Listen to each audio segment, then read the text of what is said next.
Well, good morning. It's about 6 a.m. Eastern Standard Time here in Maryland, actually 6:08 according to the clock on my computer. And I'm sitting here, I'm starting to read Richard Dawkins' The God Delusion. Interesting book. Richard Dawkins is truly an interesting person, and I would imagine very disturbing when seated amongst evangelical Christians who may want to hang him from the nearest tree, or at least consign him to the hotter parts of eternity for continual burning. And I don't blame them for wanting to do that, because what he does is he unsettles the very foundation upon which their wealth, influence, and political power are based. One might take a look at the same thing with the undermining and the crusade against the establishment of human chattel slavery in this country. You know, the threat to the Southern economic and power and political base was very evident, because their entire wealth and well-being was founded on human chattel slavery. At least the top 20% or so of the population in the South, I should say 7%, when you consider the fact that it was only a very small minority that owned a greater number of slaves. Although when you got into certain other sections of the South, political and ambitious political movers and shakers would have at least one slave to do their yard work, or hire out during harvesting season and so forth, run their farm, feed their animals, and all that kind of stuff. So we have an economic system based on a system of labor in which human beings were owned, and it was justified by biblical and scriptural quotations and so forth, and preachings and churches and talks by holy men and whatnot, and just the very nature of human science at that time, the way it was laid out. The first use of the word sociology was coined by a Southern slaveholder, a person who believed in slavery as the natural order of things, the fact that Africans were the hewers of wood and the carriers of water for the whites. And that was considered the natural social order. Well, to undermine that got a violent backlash. Just as today, if atheists undermine the social order and the power base of Christianity and organized religion in the United States, the Judeo-Christian power base, there will be a violent backlash. Now, it might not be as violent as a civil war, because the weapons are much more deadly now. So I don't think it would last very long.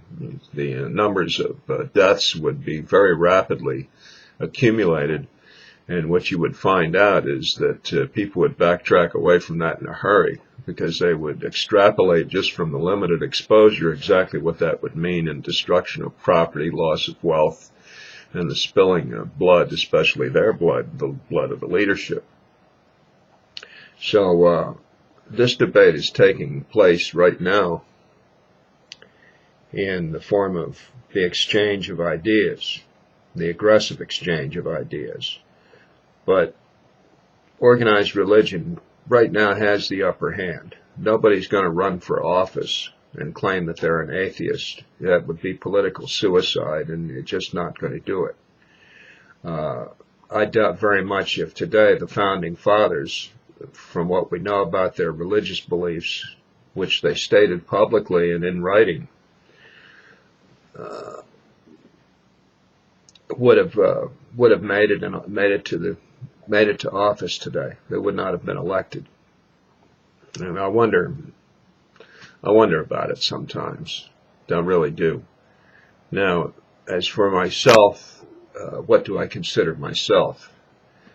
I can't say that I want to knee-jerk to the direction of atheism or organized religion, or either one. and I'm not sure if I'm in between or not. I think that one of the things I do believe is that there is no interventionist God. I think that the origin of some of these beliefs has to do with worship of volcanoes, having been to a volcano field a couple of times just for a short observation on a tour, like on Hawaii, on the Big Island, in the Hawaiian Islands. You see that there's a tremendous amount of irresistible power coming from a volcano, and it is very unpredictable and doesn't really care what's in its way. Whatever is in its way is going to be overwhelmed and incinerated, completely obliterated, and no proof of its existence will ever appear again. What that is with molten rock. Now with ash, different story. You can be covered with ash and your body can decay, and then a cavity can be permanently in place, or at least semi-permanently, and then someday maybe some evidence of your existence will be detected should an archaeologist come along and discover that, hey, that there was a human being here at one time. But this is a very unpredictable thing, and I can see how early holy men would gather around at the volcano and worship it and try to control it by giving it a virgin or something. I can see how they would do that, but then again, it was about man's fear of man and man controlling men's minds. And that's what that was all about. It's the idea of the chief and the magician, and sometimes the chief and the magician were the same. It's like a card trick, an illusion. Watching card tricks and rope tricks and things like that, and you see somebody that's pretty good at it to where they, even at arm's length, where you're practically able to get down and touch it with you're within less than arm's length of the magician, and they're still able to get it over on you. And to me,